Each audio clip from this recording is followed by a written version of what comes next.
예수께서 즉시 제자들을 재촉하사 자기가 무리를 보내는 동안에 배를 타고 앞서 건너편으로 가게 하시고,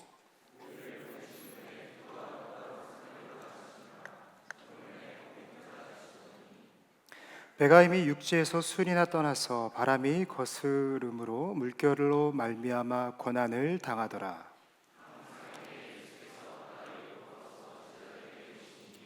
제자들이 그가 바다 위로 걸어오심을 보고 놀라 유령이라 하며 무서워하여 소리 지르거늘.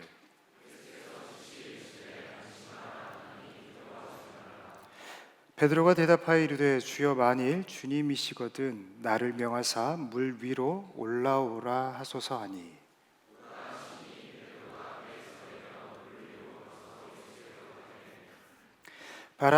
바람을 보고 무서워 빠져가는지라 소리질러 이르되 주여 나를 구원하소서 하니,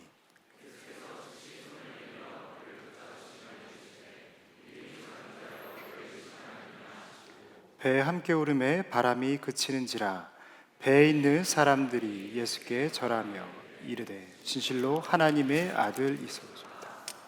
아멘. 이것은 하나님의 말씀입니다. 네, 오늘 Made in Jesus라는 제목으로 함께 은혜를 나누어 보려고 하는데요. 1994년 미국 월가에서는 최연소 부사장으로 근무했던 한 청년이 주목이 된 적이 있습니다.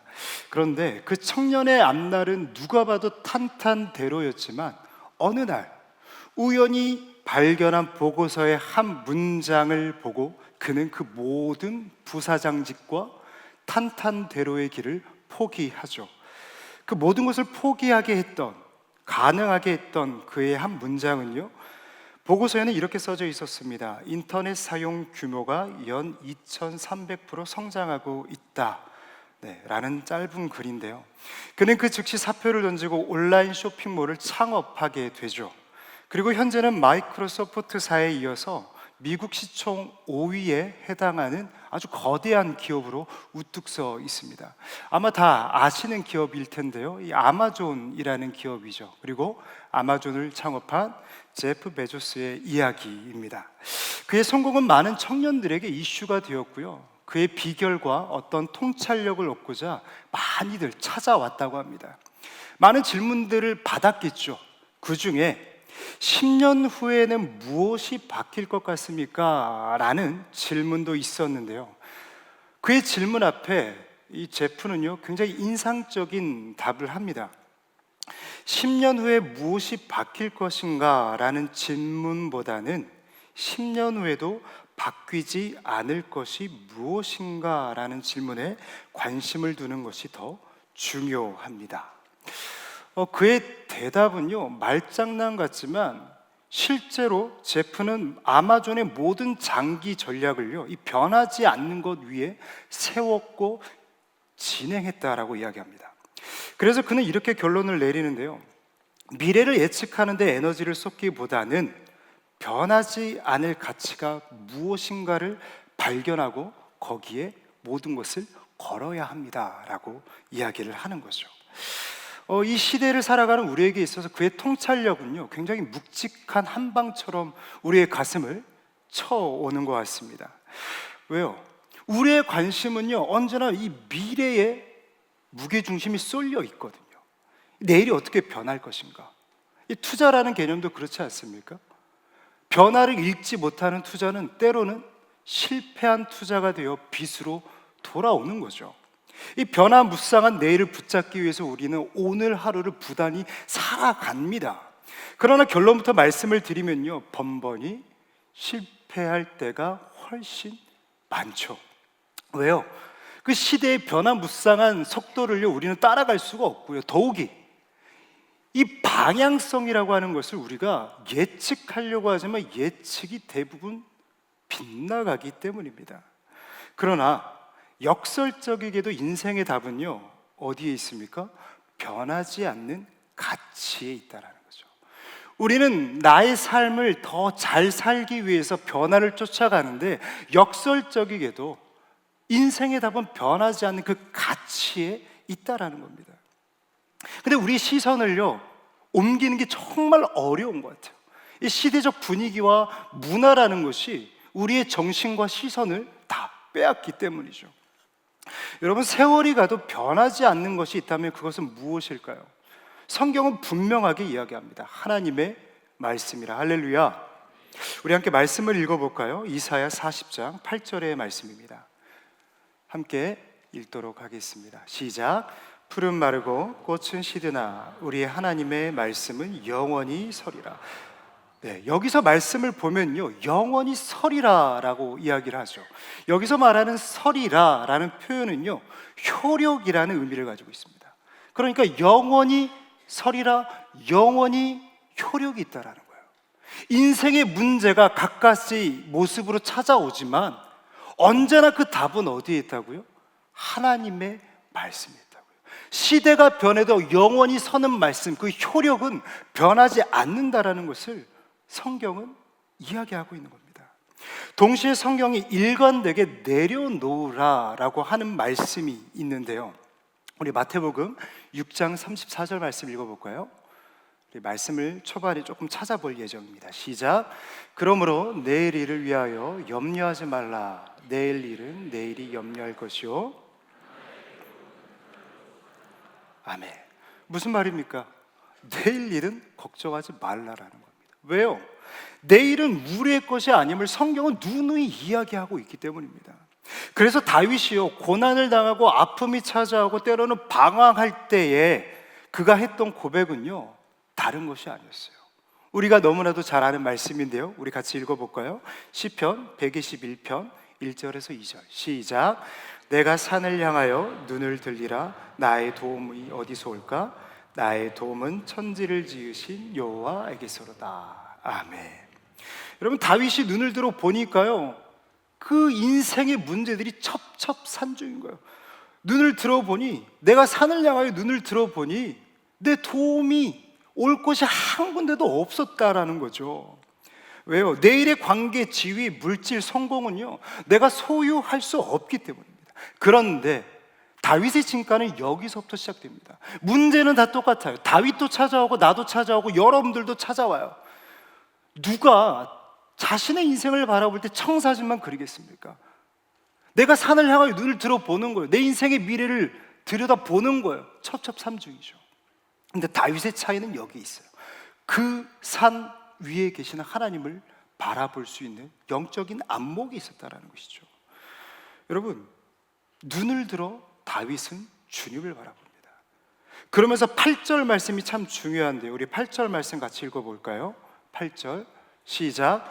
여호와께서 너의 출입을 지금부터 영원까지 지키시리로다. 아멘. 여러분, 여호와께서 지금부터 언제까지예요? 영원까지예요. 어쩌면 우리의 목숨과 생명이 다하는 그 순간까지 주님께서는 우리의 출입을 지키신대요. 우리의 선택과 그 선택에 따른 모든 결론들이, 그 결과값들이 내 인생에 찾아오는데 때로는 우리가 악수를 두기도 하지 않겠습니까? 그러나 주님께서는 그 영원까지 지키신다라고 이야기합니다. 여러분, 다윗이 이 시편 121편을 통해서 우리에게 던지고자 하는 메시지는 저는 한 가지라고 생각해요. 하나님께 투자하십시오. 아멘이세요? 영원한 곳에 투자하라는 거예요. 다윗인, 믿음의 대가인 다윗도 눈을 들어보니 첩첩산중이었지만 결국 내 인생을 붙들고 내 인생을 귀하게 여기고 내 인생을 값지게 만드는 것은 오직 하나님, 그 말씀이신 오직 주님이셨다라는 것을 이야기를 하는 겁니다.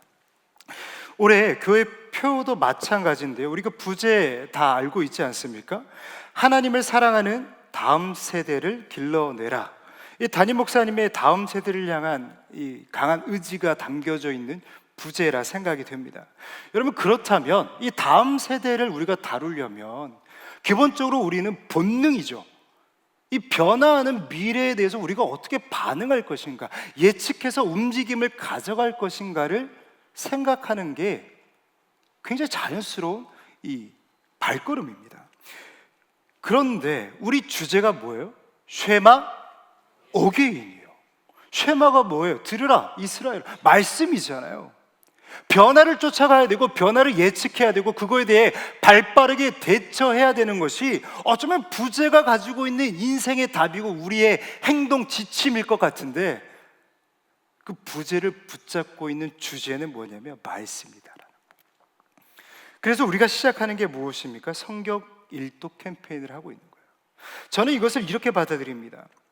시대의 답은 변하는 미래에 있는 것이 아니라 하나님의 말씀, 변하지 않는 하나님의 말씀에 있다. 여러분, 말씀이신 주님은요, 늘 당신을 우리에게 이렇게 설명해요. 나는 알파와 오메가요, 처음과 마지막이요, 시작과 마침이라. 여러분, 이 말씀 구절을 어떻게 받아들이십니까? 단순히 그냥 시간적 어떤 개념으로 받아들이십니까? 근데 제가 이 말씀을 계속 묵상하는데요, 이렇게 와닿는 거예요. 우리 주님은요, 당신께서 우리의 시작과 끝을 모두 책임지시겠다라는 우리를 향한 선포라는 것이죠. 여러분, 우리는 변화무쌍한 시대 가운데 어떻게 반응해야 될 거에 대해서 끊임없이 고민하고 또 돌아봅니다. 그러나 주님께서는 한 가지를 이야기하십니다. 영원한 것에 투자하라. 여러분, 영원한 것은 다른 것이 아니라 하나님과의 신뢰를 지금부터 다시 쌓아가는 것이고, 우리의 출입에 지금부터 영원까지 지키시는 하나님을 붙잡는 것인 줄 저는 믿습니다. 오늘 본문도 동일한 관점에서 이야기를 하고 있는데요, 이 제자들은 배를 타고 갈릴리 바다 그 건너편을 향해 가고자 합니다. 오늘 배경이 되는 갈릴리 바다는요, 종종 이 성경 속 표현 속에서 바다라는 표현으로 또 불려지기도 하죠. 그만큼 이 갈릴리 호수가 컸기 때문인데요, 이 갈릴리 호수의 가장 큰 특징은 이 해수면보다 낮은 이 분지 형태라는 겁니다. 이 특별한 형태는요, 이 종종 거대한 돌풍을 만들어내기도 했는데요, 그러나 보통 이 돌풍은요, 초저녁에는 불지 않았다고 합니다. 그래서 오늘 본문 말씀의 제자들은요, 재촉해서 서둘러 배를 띄워 이 건너편으로 가고자 했던 거죠. 근데 여러분, 인생의 아이러니는 늘 운수 좋은 날이에요. 그렇게 재촉해서 가려고 했지만 결국 만난 게 무엇입니까? 거대한 풍랑을 만나게 된 것이죠. 성경은 그들이 이미 육지에서 술이나 떠났다라고 이야기를 합니다. 돌이킬 수 없다라는 거예요. 그가 지금 풍랑을 만났는데 어디서 만났느냐? 갈릴리 그 거대한 바다와 같은 호수 정중앙에서 만났다라는 거예요. 그런데요, 여러분, 제자들을 정말 당혹스럽게 했던 사실은요, 풍랑이 아니에요. 자신들을 갈릴리 바다로 내몬 장본인이 누구였느냐? 예수 그리스도셨어요. 예수님이셨어요. 여러분, 그들은 순종한 것밖에 없습니다. 살기 위해 사투를 하는 제자들 머릿속에 떠오르는 이름은 단 한 가지였을 거예요. 누구였을까요? 제가 제자라면요, 예수님 한 사람밖에 생각이 안 났을 거예요. 여러분, 좋은 마음으로 예수님이 떠올랐을까요? 아니요. 원망과 불평 가운데 이게 뭐냐고. 지금 주님 말씀대로 말씀 따라왔는데 결국 내 인생에 만나는 것이 풍랑인가? 내 인생이 여기서 끝인가?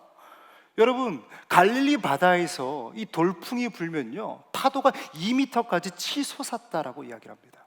그러니까 배도 이 파도를 한번 타기 시작하면요, 2m에서 떨어지는 거예요.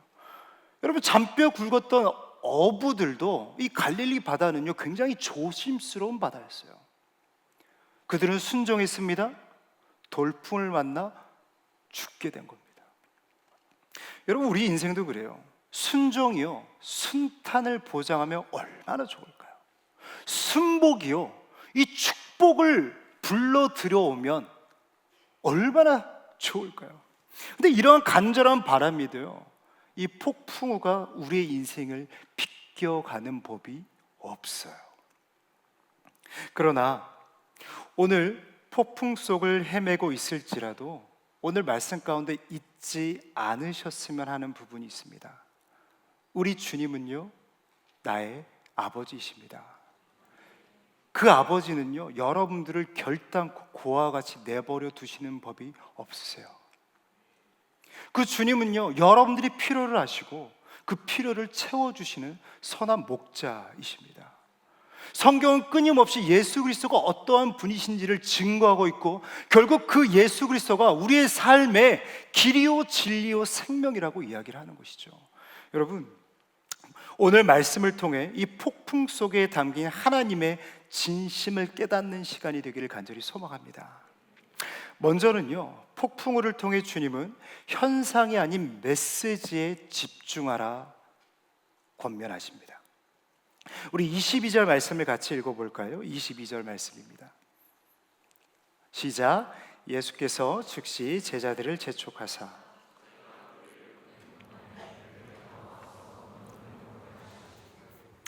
네, 오늘 22절 말씀을 보면요, 예수님께서는 즉시 제자들을 재촉하사라고 이야기를 합니다. 재촉하사 배를 타고 갈릴리 바다 저편으로 이동하라고 말씀하신 거죠. 근데 여기서 재촉이라는 단어의 원어적 표현을 해석해 보면요, 이런 내용이에요. 강제적으로 시행하도록 시키다. 그러니까 주님께서는요, 강제적으로 그들을 떠밀었다는 거예요. 제자들은 이동하고 싶지 않았어요. 근데 예수님께서 그들을 해산시켰다라는 거예요. 여러분 보십시오. 주님이 이들이 갈릴리 바다를 건너가다가 돌풍을 만날 것을 몰랐을까요?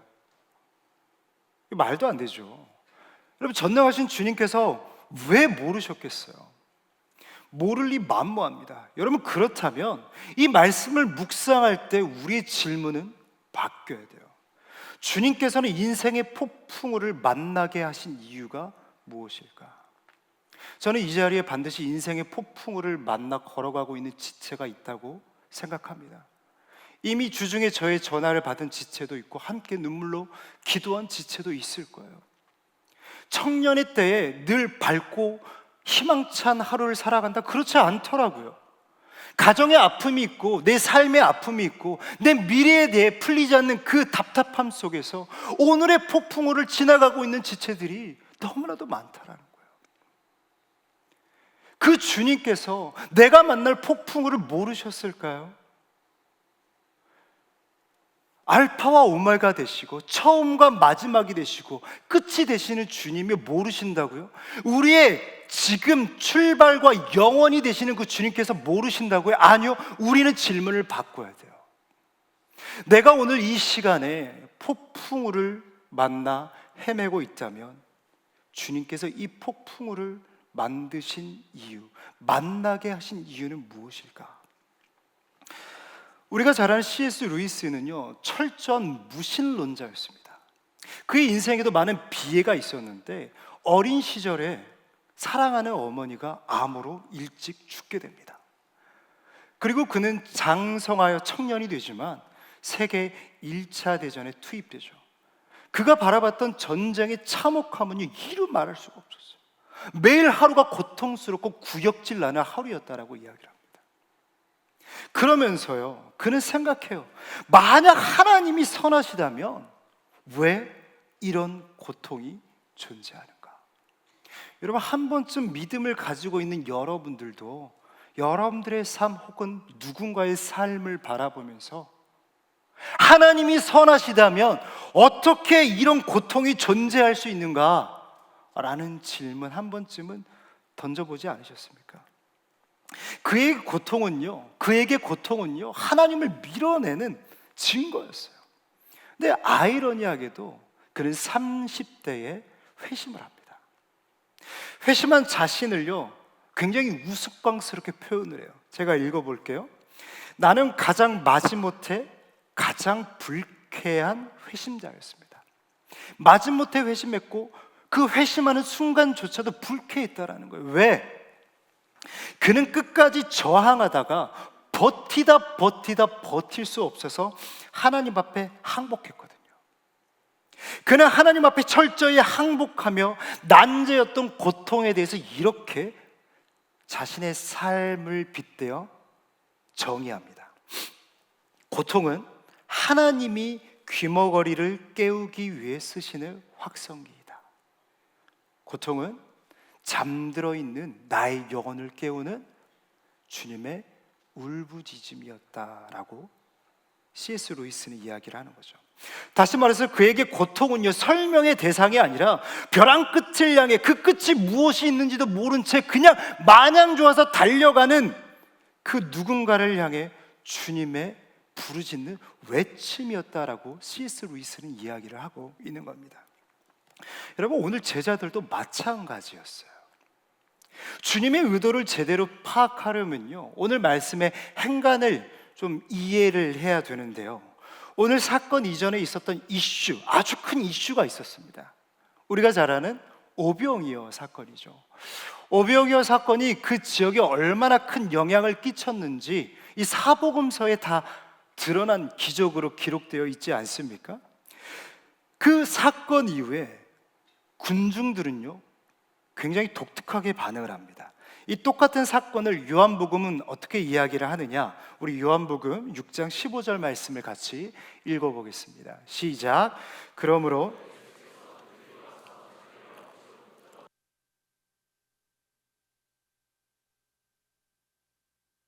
네. 여러분, 이 사건 이후에 주님을 향한 인기와 명성이 하늘을 확 찌르게 됩니다. 오늘 함께 읽었던 요한복음 6장 말씀처럼 사람들이 다 모여가지고 예수님을 왕으로 세우려고 했다라는 거예요. 여러분, 이때 왕으로 세우려고 했던 예수님 곁에는 누가 있었죠? 12제자가 있었습니다. 여러분, 이때까지만 해도 12제자의 시야와 그 마음의 중심에는 무엇이 가득했죠?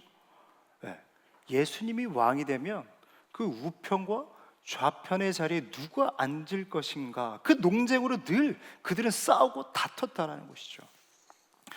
여러분, 요즘에 핫한 드라마가 하나 있는데 메이드 인 코리아라고 아세요? 그렇죠? 여러분, 유버전 성경 읽기만 하고 계시죠?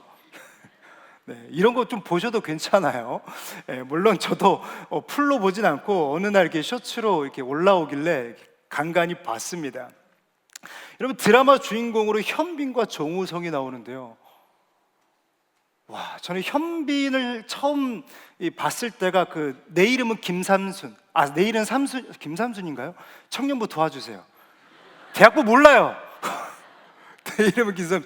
그 드라마에서 현빈이 정말 연기를 맛깔나게 잘했거든요. 근데 그 뒤에는 사랑의 불시착에서 약간 또 이렇게 살짝 떴다가 그 르와느가 장난이 아닌 거예요. 여러분, 어차피 안 볼 거니까 제가 스포합니다. 하지 말라고요? 알았어요. 하지 않겠습니다. 간략하게 말씀을 드리면요, 현빈은 야망에 가득 찬 중앙정보부 과장이었습니다. 근데 그 눈빛이요, 어마어마해요. 그는 사람을 죽여서라도 높은 자리에 오르려는 야망가였습니다. 드라마는 당시 시대적 분위기가 만든 괴물로서 현빈을 조명하고 있는데요, 그래서 제목이 메이드 인 코리아예요. 한국이 그러한 괴물을, 그 시대가, 그 문화가 이런 괴물을 만들었다라는 거죠. 그러나 사람의 본성은요, 누구나 현빈 하나, 표현이 좀 웃긴데 얼굴은 아니에요, 마음에 그 현빈 하나쯤은 다 품고 살아요. 성공하고 싶고요, 올라가고 싶고요, 다 그런 야망들이 있습니다. 여러분, 모두가 박수 쳐주는 자리, 인정해주는 자리에서 내려오는 것이 쉽습니까?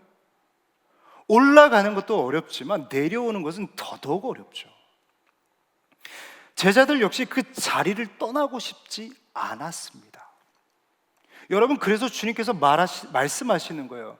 즉시 재촉하사, 그들을 해산시키는 거예요. 떠나고 싶지 않는 제자들을 해산시키는 거예요. 왜? 그들은요, 교만이 이미 틈타서 뭐라도 된 듯 그 군중 속에서 그들의 인기와 명예를 누리고 있었기 때문이죠. 메이드 인 오병이어였어요. 당시 분위기가 제자들을 그렇게 만들었던 겁니다. 교만이죠. 여러분, 교만하면 무너집니다. 교만하면 무너져요. 20세기 전에 이 절대 가라앉지 않는 배로 불렸던 타이타닉이라는 배가 있지 않습니까? 이 타이타닉이라는 이름도요, 이 그리스에서 나오는 타이탄에서 출발합니다. 신의 말설만큼 거대하고 강력하다라는 의미를 가진 배죠. 정말 많은 사람들이 그 배를 바라보면서 그 규모와 그 단단함에, 와, 이 배는 절대 가라앉지 않을 거라고 호언장담했습니다. 여러분, 아이러니하게도 그 배는 첫 출항했고 그 첫 출항이 마지막 출항이 되었어요. 목적지에 돌아오지 못했어요. 영국에서 출항했던 그 배는요, 미국에 도착하지 못했다라는 거예요. 여러분, 교만하면 무너집니다. 사랑하는 여러분, 그런 의미에서 오늘 주님께서 돌풍을 만들어내신 이유가 무엇이겠냐라는 거예요. 역설적이게도 제자들은 살기 위해 발버둥 쳤지만 주님께서는 그들을 살리기 위해 폭풍우를 그들에게 허락하셨다라는 것이죠. 여러분, 지난 주일 말씀의 키워드는 투자였습니다. 여러분, 우리는 늘 주님 앞에 믿음으로 투자한다라고 생각하지만 저는 오늘 말씀을 묵상하는데요, 정작 투자가는 누구인가라는 생각이 들더라고요. 여러분, 주님이 제자들에게 투자하고 있는 거예요. 아, 너는 교만해서 안 돼. 너는 안 돼. 잘라버리시는 게 아니라, 매수해버리시는 것이 아니라 주가가 떨어지는 제자들에게 또 매수하고 또 매수하고 또 매수하시는 거예요. 계속 그 인생에 있어서 주님께서는 투자하고 계시는 거죠.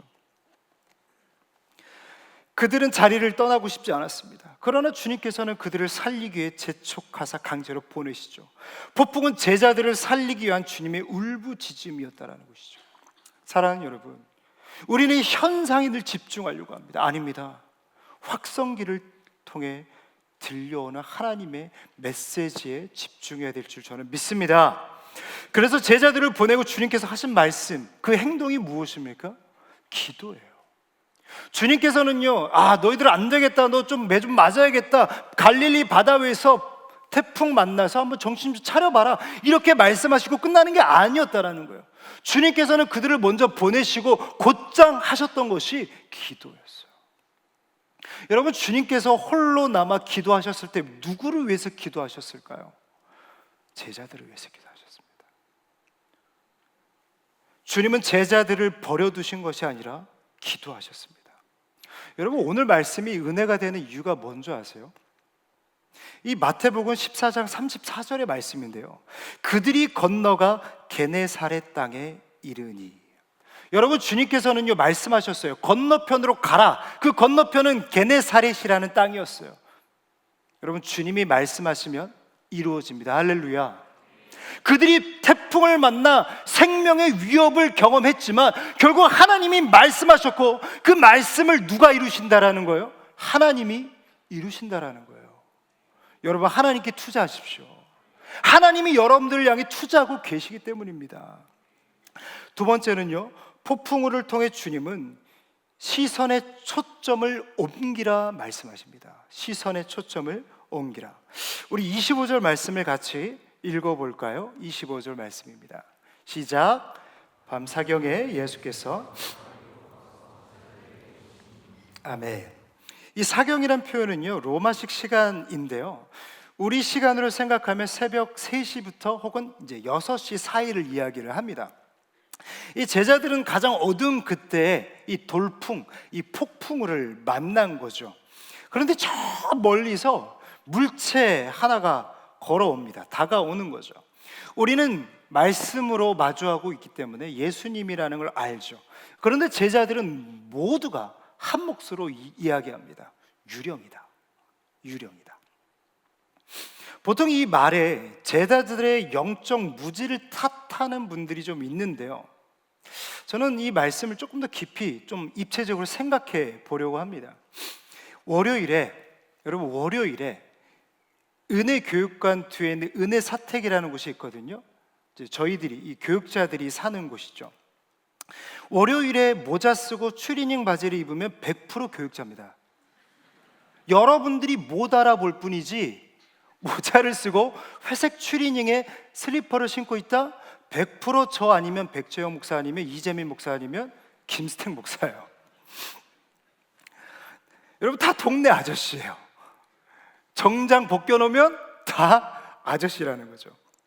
한 번은 어둑어둑해진 시간이었는데 제가 이제 사택 앞을 지나고 있었거든요. 근데 어떤 제가 아는 청년이 지나가는 거예요. 저는 본능적으로 그 청년과 눈이 마주쳤다라고 생각을 했습니다. 그래서 제가 인사를 했는데, 이제 그 제가 자매였거든요. 갑자기 걸음걸이가 빨라지니 뛰어가는 거예요. 나야 임 목사야 라고 말하고 싶었는데 여러분 제 몰골이 약간 그랬나라는 제 스스로를 돌아보는 순간이었습니다. 여러분, 하물며 제자들이 상상이나 했겠습니까? 2주 전 일인데요, 자정이 가까운 시간이었어요. 제가 그때 홀로 샬롬관 3층 저희 사무실이죠, 사무실에서 말씀을 막 준비하고 있었어요. 근데 이상하게 이 오른쪽에서 시선이 막 느껴지는 거예요. 그 쎄한 느낌 있잖아요. 보통 약간 그런 곳에 뭔가 귀신이 많다라고 이야기를 하잖아요. 뭔가 쎄한 거죠. 여러분 301호에 여러분 청대 사무실이 301호인 건 아세요? 301호인데 이 301호에 혼자, 그 넓은 공간에 혼자 있다라고 생각해 보세요. 뭔가 좀 오싹한 거죠. 근데 말씀을 막 준비하다가 오른쪽으로 이렇게 쳐다보는데 아무도 없는 거예요. 뭐지? 이렇게 하는데 뭔가 또 느껴지는 거죠. 이 시선이 막 쳐다보는데 또 없는 거예요. 그러다가 누군가와 눈이 마주쳤어요. 황대성 목사님이셨어요. 지난주 이야기였습니다. 정말 심장 멎는 줄 알았습니다. 하필 또 파티션이요, 그 끝이 목을 지나가는 딱 얼굴만 이렇게 보이는 거예요. 여러분, 그 홍해 가른 머리에 안경 쓰고 머리만 보인다. 여러분, 상상은 여러분들에게 맡기겠습니다. 제가 너무 놀래가지고 저도 모르게 소리쳤어요. 외지인은 이 시간에 출입하면 안 된다고요. 네, 굉장히 듣지도 않고 코웃음 치시고 돌아가셨습니다. 여러분, 다시 말씀으로 돌아와서요, 여러분, 상상하지 못했고 생각하지도 못했던 상황입니다. 제가 황대서 목사님을 그 시간에 만날 줄 알았겠습니까? 청년이 모자 쓰고 추리닝 바람에 어떤 어둑어둑해진 그 시간에 아저씨가 자신에게 인사를 할 거라고 상상이나 했겠냐고요. 오늘 말씀도 마찬가지예요. 그들의 신앙 속에서 예수님이 풍랑을 뚫고 걸어오시리라는 것을 여러분 상상이나 했겠습니까? 앞서 말씀드렸던 것처럼 바람이 몰아치면 파도가 2m까지 치솟았어요. 여러분, 한번 입체적으로 상상해 보자고요. 주님이 그 풍랑을 뚫고 걸어오십니다. 여러분, 그 머리가 샵을 다녀온 것처럼 이렇게 뭔가 풍성하고 뭔가 아름다운 모습 속에서 가지런한 그 샵 다녀온 머리, 여러분, 그렇게 상상을 할 수가 없죠.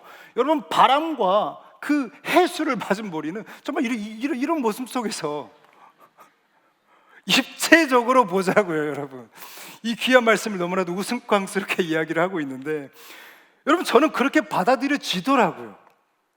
더욱이 예수님이 무슨 옷을 입으셨을까 또 생각해 보면 하얀 옷을 입으셨다고 생각을 해보면, 여러분, 머리는 이러시고 흰 소복은 아닌데 어쨌든 옷을 입고 오신다고 생각해 보세요. 누가 봐도 유령인 거죠. 저는 더 상상해 봅니다. 이왕 나타나실 거 날아오시면 안 되나요?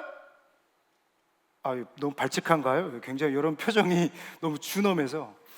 날아올 수도 있잖아요. 주님이 승천도 하시고 내려도 오셨는데, 죽은 자도 살리시고 당신도 살아나셨는데, 그럴 수도 있는 거잖아요. 굳이 바다 위를 걸어 오셔야만 했냐라는 거죠. 그런데 여러분, 이 장면의 의미를 알면요, 정말 은혜가 많이 됩니다. 당시 유대인들에게 바다는요, 공포와 두려움의 대상이었어요. 특별히 잔뼈 굵은 어부들에게도 어찌할 수 없는 엄청난 파도 앞에서는요, 손쓸 방도가 없었어요. 아울러 성경에서는 이 바다를 향해 뭐라고 말하느냐? 못된 짐승이 올라오는 악한 소굴이라 요한계시록은 이 바다에 대해서 이야기합니다. 다시 말해서 여러분, 주님은요, 기도만 하실 뿐만이 아니라 죽음과 절망과 실패와 좌절의 바다를 밟고 제자들에게 걸어오셨다라는 거예요. 그러니까 주님께서는 그냥 걸어오신 것이 아니라 너희들이 두려워하고 너희들이 공포라 여기는 이 바다, 너희들이 보는 그 성경 속에서 악의 소굴이라는 이 바다를 나는 밟고 너에게 갈 거야 라고 말씀하시는 겁니다. 풍랑을 뚫고 제자들에게 나타난 주님이 하신 말씀은요, 한 말씀이에요. 안심하라, 내니 두려워하지 말라. 그런데 이 장면이 재밌는 건 이 말씀을 하시는 순간에도요, 여전히 풍랑이 치고 있었다라는 겁니다. 여전히 파도는 2m 높이의 파도로 그들을 위협하고 있었다는 거죠. 여러분, 모든 것을 제압하고 안심하라 말하면 이 말씀이 더 와닿지 않았을까요? 그러나 주님은 이 상황 속에서 우리에게 아주 중요한 메시지를 던지고 계십니다. 평안은 어디로부터 오는가? 인생의 폭풍우가 치고 있을지라도 나 예수 그리스도가 너와 함께하고 있다면, 너의 인생의 배에 타고 있다면 안심하라. 할렐루야. 내니 두려워하지 말라라고 주님은 말씀하신다는 거예요. 여러분, 우리의 인생의 파도는 중요하지 않습니다. 폭풍우도 중요하지 않아요. 정말 중요한 것은 내 인생의 배에 예수 그리스도가 함께하고 있느냐라는 것이죠. 여러분, 폭풍우는 어디서 옵니까? 메이드 인 지저스인 줄 저는 믿습니다. 제가 좋아하는 찬송가가 하나 있는데요, 찬송가 413장입니다. 내 평생에 가는 길 다 아는 찬송가인데 참 가사가 따뜻하고 좋아요. 그런데 제가 찬송가를 부르다가 우연히 그 찬송가에 얽힌 이야기를 알게 되었습니다. 굉장히 비극적인 이야기를 담고 있는 찬송가예요. 찬송가를 작사한 사람은 호레이쇼 스패포드라는 사람인데, 그는 성공한 변호사였지만 1871년 시카고 대화재 때 자신이 가지고 있던 모든 것이 다 불타버립니다. 터전을 잃어버린 거죠. 그러나 이것이 끝이 아니었습니다. 그를 향한 폭풍우는요, 더욱더 거세게 몰아치기 시작했어요.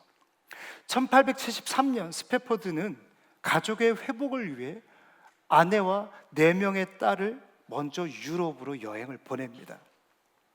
그리고 자신의 사업을 정리한 이후에 그곳으로 합류할 예정이었죠.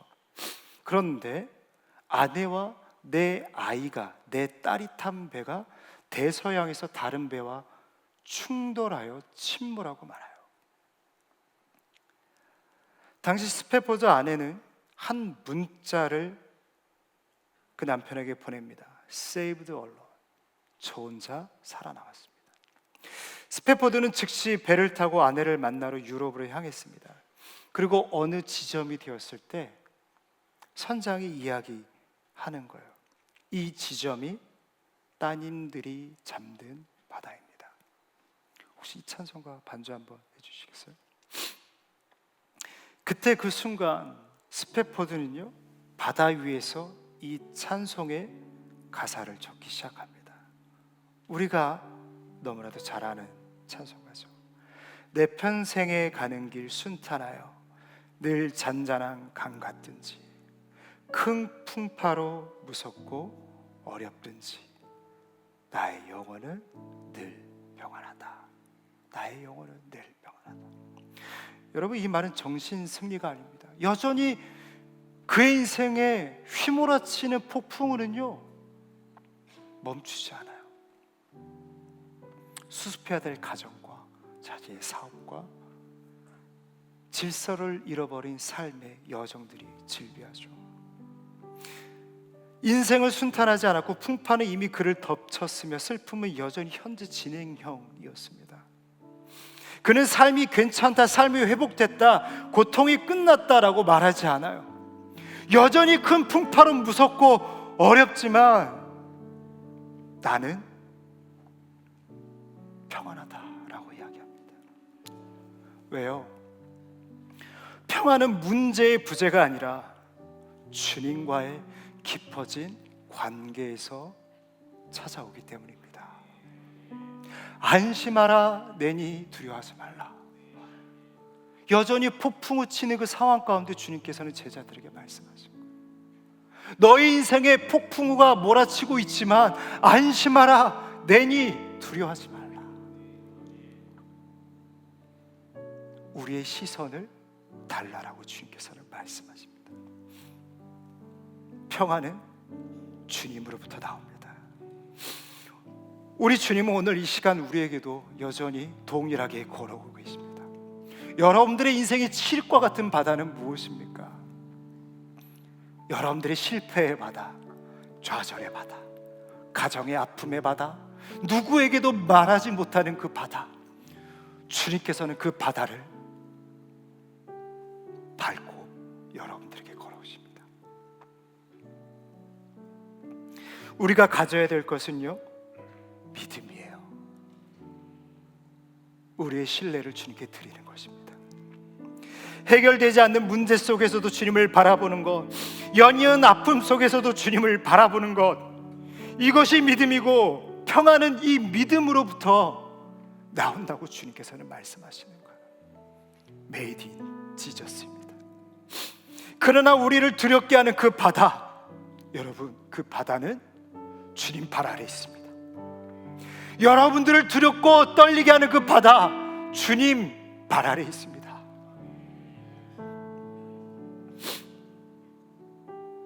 말씀을 마치려고 하는데요, 세 번째 대제이자 마지막 결론입니다. 폭풍우를 통해 주님은 지적이 아닌 가르침을 주길 원하십니다. 지적이 아닌 가르침을 주십니다. 우리말 중에는 가만히 있어도 중간이라도 간다라는 말이 있잖아요. 오늘 말씀 가운데 튀는 한 사람이 있죠. 베드로입니다. 모두가 가만히 있을 때 베드로는 이야기하죠. 당신이 주님이라면 나로 바다 위를 걷게 하여 주시옵소서. 베드로가 단순히 지적 호기심 가운데 바다 위를 걷게 해달라고 이야기를 했을까요? 저는 이 말씀을 깊이 들여다보는데요, 이미 베드로는요, 지칠 대로 지쳐있는 영혼입니다. 근데 호기심이 발동된다고요? 여러분, 피곤하면요 아무것도 하기 싫어요. 그는 살기 위해 밤새도록 죽기 살기로 폭풍과 맞서 싸웠던 사람입니다. 근데 반대로 저는 주님의 입장에서도 생각해 보게 돼요. 예수님은요, 애초에 베드로의 무모해 보이는 믿음의 도전을 만류하지 않으셨어요. 여러분, 그 생각 해보셨어요? 주님, 나로 바다 위를 걷게 해주십시오. 주님은 아니다라고 말씀하실 수 있는 분이십니다. 근데 주님께서는 이렇게 말씀하세요. 오라, 오라 말씀하세요.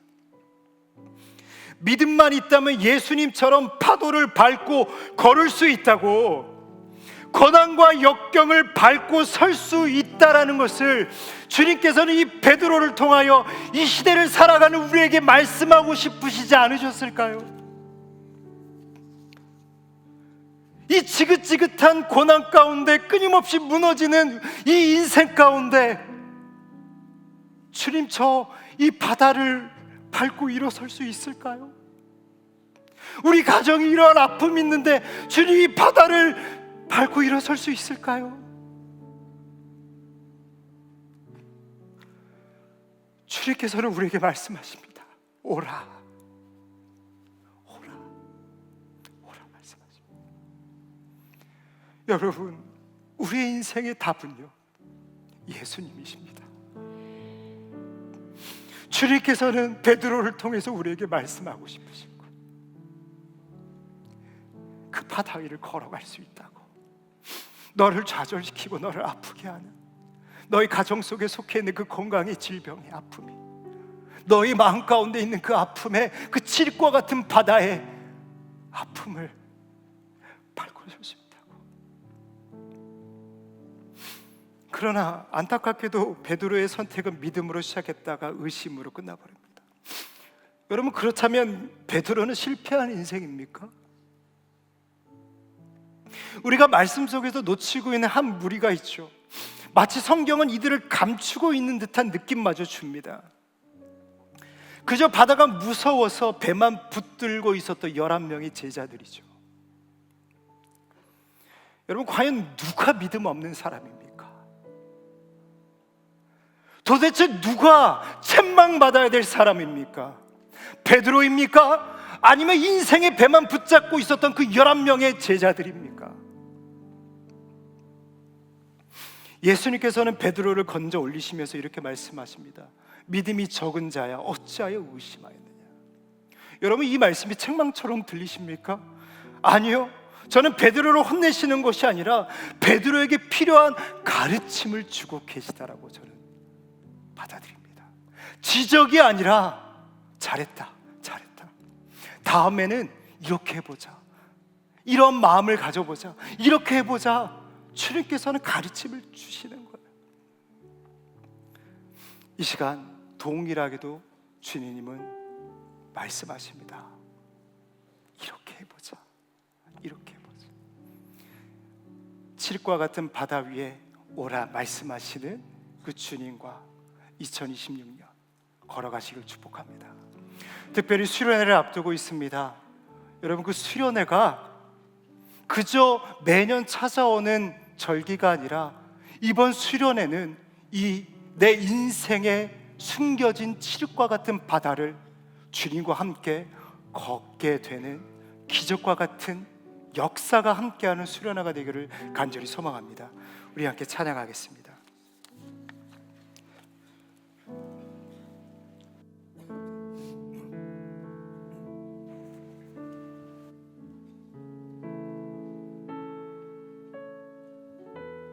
주 앞에 나와 주 앞에 나와 제사를 드리네 마음 열어 내 삶을 드리네 주를 봅니다 끝없는 사랑 나 회복시키네 우리 한번 더 주 앞에 나와 주 앞에 나와 제사를 드리네 마음 열어 내 삶을 드리네 주를 봅니다 끝없는 사랑 나 회복시키네 이제 눈 들어 이제 눈 들어 주 보네 그 능력 날 새롭게 해 주님의 사랑 날 만지시니 내 모든 두려움 사라지네 폭풍 속에도 주 붙들고 믿음으로 주와 건네 갈보리 그 넘어 그 어느 날 주 안에 온전케 되리 주 앞에 나와 주 앞에 나와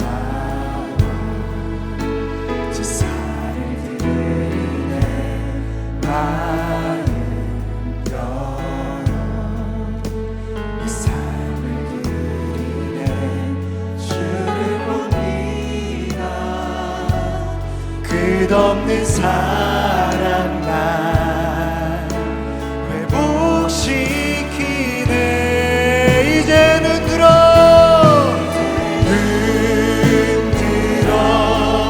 주 보네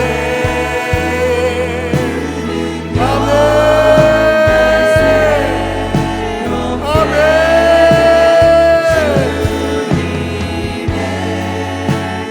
사랑 날 만지시니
갈라져 나의 길이 되었네.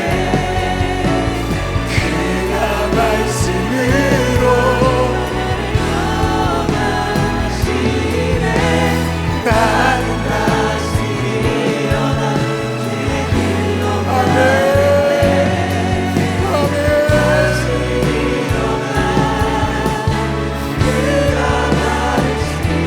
우리 인생을 가르쳐 주님 앞에 금바다가 갈라져 나의 길이 되었네.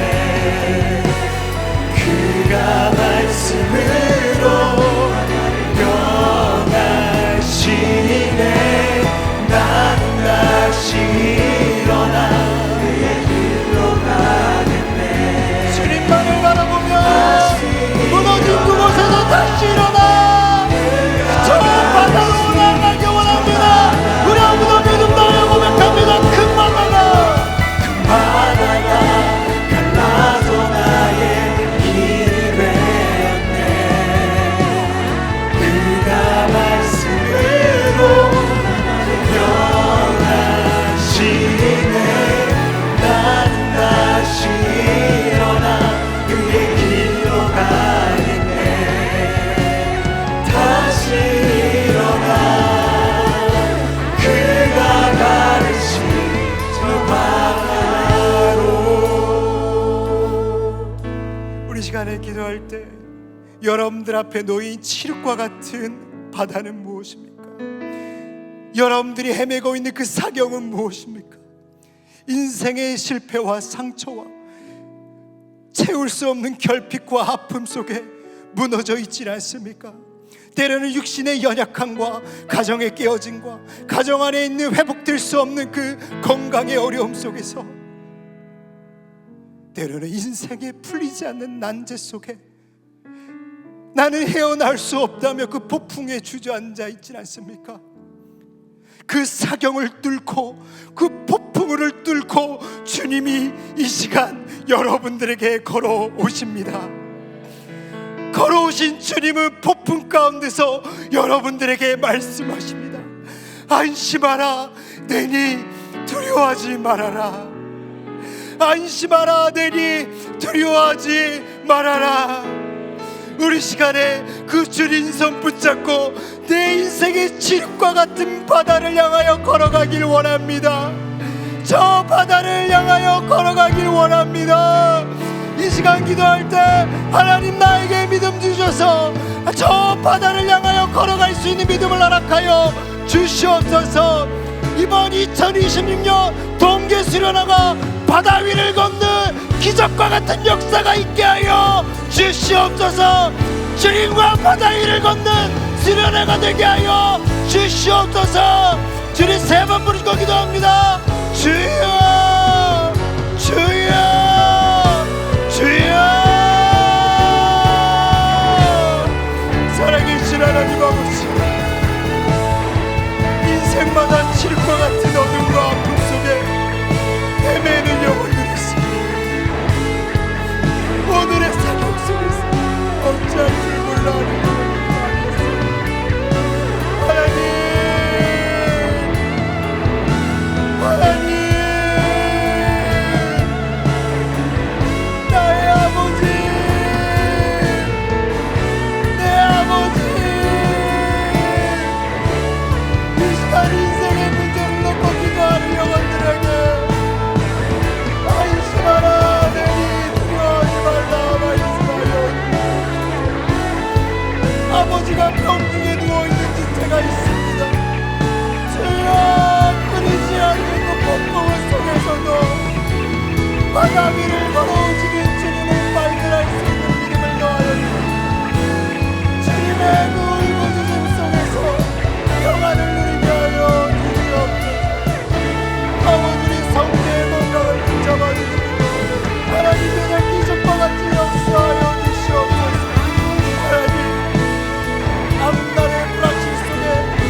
살아계신 하나님, 저마다 두려움의 바다가 있습니다. 주님, 그 바다를 뚫고 걸어오시는 예수님을 바라보게 하여 주시옵소서. 그 믿음을 우리에게 허락하여 주시옵소서. 믿음 없는 열한 제자가 아니라 실패할지라도 도전하는 믿음 있는 베드로가 되게 하여 주시고, 올해 베드로와 같이 주님과 바다 위를 걷는 우리 모두가 되게 하여 주시옵소서. 그 첫걸음이 동기 수련회가 되게 하여 주시옵소서. 수련회 가운데 기적을 허락하여 주시고, 기적 속에 산 소망을 품게 하여 주시옵소서. 늘 애쓰시는 담임 목사님, 원로 목사님 붙잡아 주시고, 특별히 담임 목사님 오늘 새벽 말씀 전하시고 또 주례 두 건 하시고 또 집무실에 들어가 내일 말씀을 준비하고 계십니다. 주여, 그 바다 위를 함께 걸어가 주시옵소서. 살아계신 예수님의 이름으로 기도드리옵나이다. 아멘.